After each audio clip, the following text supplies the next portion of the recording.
Welcome to vTalkInsight Allocator's Lens Daily for January 20th, 2026. After weeks of markets leaning into a soft landing and artificial intelligence optimism, trade tensions between the United States and Europe are now pulling risk sentiment in the opposite direction. Equities, currencies, and commodities are all reacting to the prospect of a transatlantic tariff fight, while central banks try to stay in stabilizer mode. Let's start with how that is showing up in equities. In equities, the tone has swung decisively toward risk-off as renewed U.S. tariff threats against key European allies dominate the narrative. Global indices have slipped, and equity volatility gauges have moved from the mid-teens toward the high teens, reflecting a higher risk premium around policy.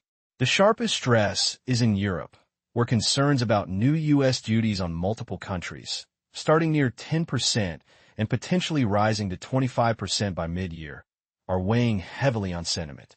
Markets now see a meaningful risk of a prolonged trade confrontation, with European leaders openly preparing sizable retaliatory measures on a broad basket of U.S. goods. The immediate equity casualties are the classic European export leaders.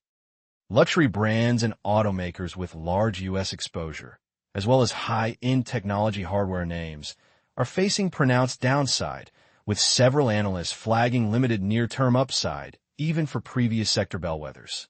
By contrast, there is a clear rotation within European equities towards segments perceived as insulated from tariff crossfire. Defense stocks are outperforming on expectations of higher regional defense, spending, and tighter security alliances. Utilities, grocery retailers, and miners linked to precious metals are also seeing relative support as investors seek equity-based safe havens. Regional divergence is becoming more visible. Continental European markets, especially those with heavy auto and luxury weightings, are under more pressure than London, where sector composition offers a degree of insulation from direct tariff risk. Trading activity has picked up sharply in Europe, even with the United States closed, underscoring how central the tariff theme has become for positioning. At the same time, executives report that trade uncertainty is paralyzing long-term planning, particularly in Europe. European corporates are bracing for continued tariff volatility well into 2026, talking openly about passing higher costs on to consumers and reworking business models. That points to a more inflationary mix for some sectors and raises questions about profitability for highly leveraged, cross-border firms. Despite the near-term shock, there are still constructive structural stories underpinning parts of the equity complex.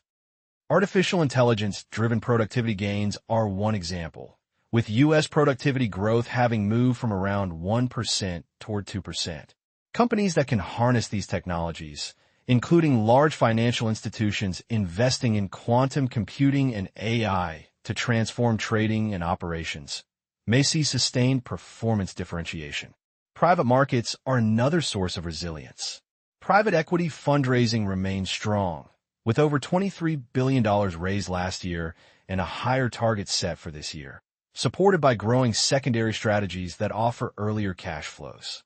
Global listings pipelines, such as a significant backlog in Hong Kong and the push by the United Kingdom to create a new golden age for its financial center, hint at future public market supply when conditions stabilize. For allocators, this all adds up to an equity landscape where sector and regional selection matter more than the headline index, particularly as trade policy and politics dominate the near-term tape.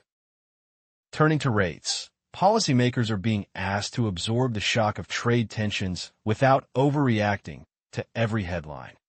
In Europe, officials are explicitly talking about monetary policy as a stabilizing force amid escalating USCU frictions. There is openness to further rate cuts if tariffs materially change the inflation outlook, underscoring the need for flexibility in the face of external shocks. That sits alongside a broader European narrative that past episodes, from the pandemic to the inflation spike, were managed through coordinated policy.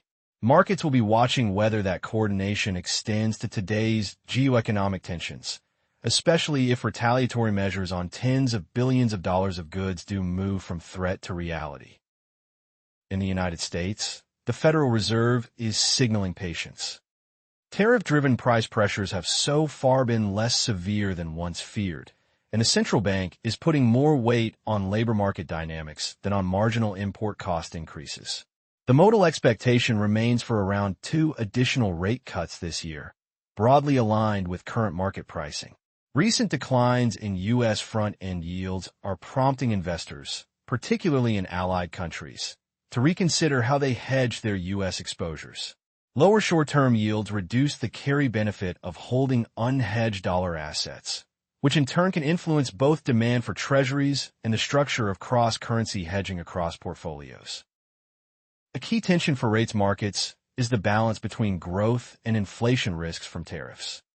On one side, U.S. levies are increasingly being passed through to domestic consumers, with estimates suggesting that more than 60% of the cost is now borne at home. European firms also plan to push through higher prices as they adapt to tariff volatility. That argues for some upside risk to inflation, especially in traded goods. On the other side, an extended trade conflict could hit Europe's more open economy harder than the United States, depressing demand and potentially pulling inflation down over time. The Bank of Japan and the Bank of England decisions this week, along with UK inflation and US growth data, will help clarify which side of that trade-off dominates the policy debate. For now, government bonds are not seeing the classic, overwhelming haven bid, in part because investors are hedging geopolitical risk through commodities instead. Credit markets so far look more resilient than the equity tape might suggest, but there are clear fault lines. Rising tariffs and elevated debt burdens are stressing cash flows for multinational companies with large U.S. operations, particularly in Europe. These firms face a dual squeeze from higher trade costs and the need to refinance in a world where risk premia may start to move off historical tights. European corporates are widely expected to bear heavier economic losses than their U.S. counterparts in a drawn-out trade confrontation, given the region's greater openness and reliance on complex supply chains. That raises questions about credit quality for some cross-border issuers, especially those already carrying significant leverage. Against that backdrop, private credit is emerging as both an opportunity and a shock absorber. Reduced lending from regional banks is creating room for alternative lenders, particularly in real estate debt and asset-backed structures, which are seen as compelling where underwriting is disciplined. Collateralized loan obligations are described as broadly resilient thanks to diversification, although investors are urged to be more cautious in the mid-tier of the credit spectrum where transparency is lower. Regulatory proposals, such as interest rate caps in the United States, could, if enacted, further restrict access to credit for riskier borrowers and push even more activity into private channels. That would amplify the role of non-bank lenders in the next phase of the cycle, with implications for liquidity and pricing across the broader credit universe. Private markets, more generally, are seen as a stabilizing force in the face of deglobalization and volatility. Fundraising remains robust, with last year's total around $23 billion and a $25 billion target for this year. Secondary private equity strategies are viewed as particularly attractive, as slower exit markets make earlier cash flows and portfolio diversification more valuable.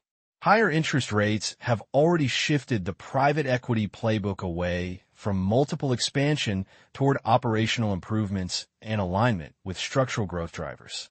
In regions like the Gulf, strong sovereign balance sheets and ambitious transformation agendas are supporting the maturation of private equity markets.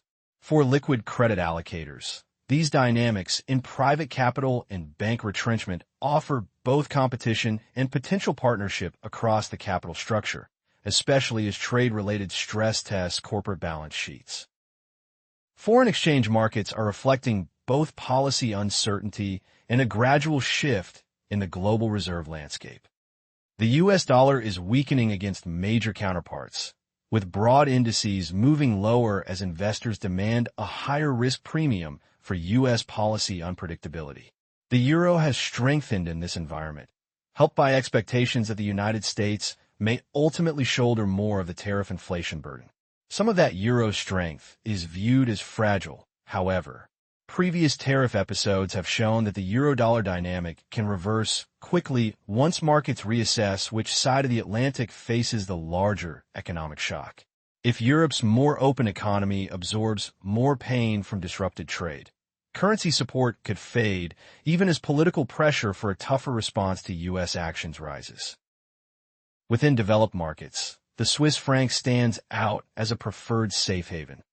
It is less directly exposed to the current rounds of tariffs and is benefiting from classic risk-off flows, alongside increased demand for gold. At the same time, European investors, including governments that collectively hold several $1 trillion of U.S. assets, are discussing gradual diversification away from dollar-denominated holdings. That trend fits into a broader de-dollarization story. Central banks are adding to gold reserves and, in some inflation-prone economies, showing tentative interest in Bitcoin as part of reserve diversification. These moves are incremental rather than revolutionary, but they chip away at the dollar's dominance at the margin and can influence long-term currency valuation anchors. Emerging markets are potential beneficiaries of this currency realignment. Countries such as China, Korea, Taiwan, India, South Africa, and Brazil are seen as likely winners from a weaker dollar and increased global portfolio diversification. Brazil in particular is supported by expectations of a domestic rate-cutting cycle, which, combined with external tailwinds, could bolster local risk sentiment. Parallel to that, traditional financial institutions are engaging more actively with blockchain and crypto-related products. There is an expectation that conventional finance and decentralized finance will converge meaningfully by 2026, helped by regulatory progress and institutional demand. Blockchain-native money market funds already showcase operational efficiencies, such as daily interest payments and seamless transfers into stablecoins. For allocators, currencies and digital assets together are becoming a more complex but also richer toolkit for expressing macro views and managing liquidity. Commodities, and precious metals in particular, are at the center of today's hedging story. Safe haven assets like gold are rallying as global equities retreat, with silver also participating as investors respond to escalating geopolitical risks and tariff uncertainty. Market participants are increasingly choosing to hedge through commodities rather than government bonds, reflecting doubts about how far yields can fall and how central banks will balance growth and inflation risks. Central banks themselves are an important part of this bid. Diversification away from the U.S. dollar, partly in response to past asset freezes and persistent inflation in some regions, is supporting continued gold purchases and, to a lesser extent, interest in Bitcoin. This creates a structural layer of demand that complements shorter-term, headline-driven flows. Beyond precious metals, geopolitics is also shaping the broader real assets complex. Energy markets continue to embed a risk premium linked to global security concerns, even where physical supply remains reasonably comfortable. Rising strategic competition in regions like the Arctic and higher planned defense spending in Europe support demand for certain industrial commodities tied to defense and infrastructure.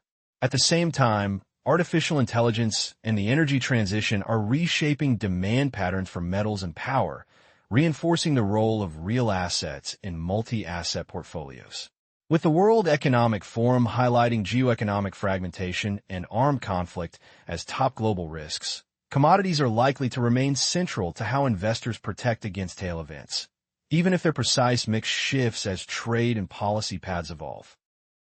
Stepping back across assets, the message today is that trade and geopolitics have moved from background noise to the primary driver of risk sentiment.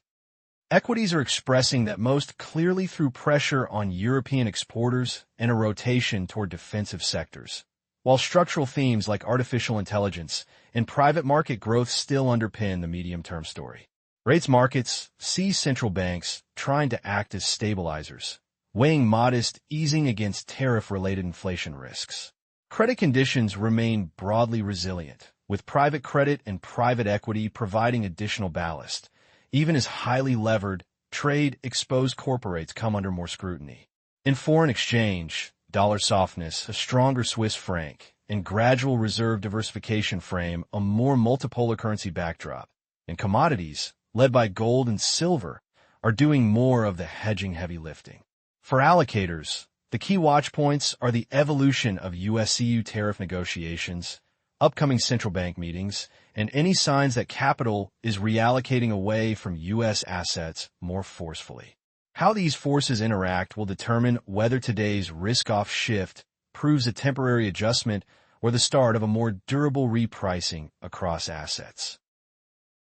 This video is for information only and is not investment advice. Visit and subscribe to vTalkInsight.com for latest interactive market insights.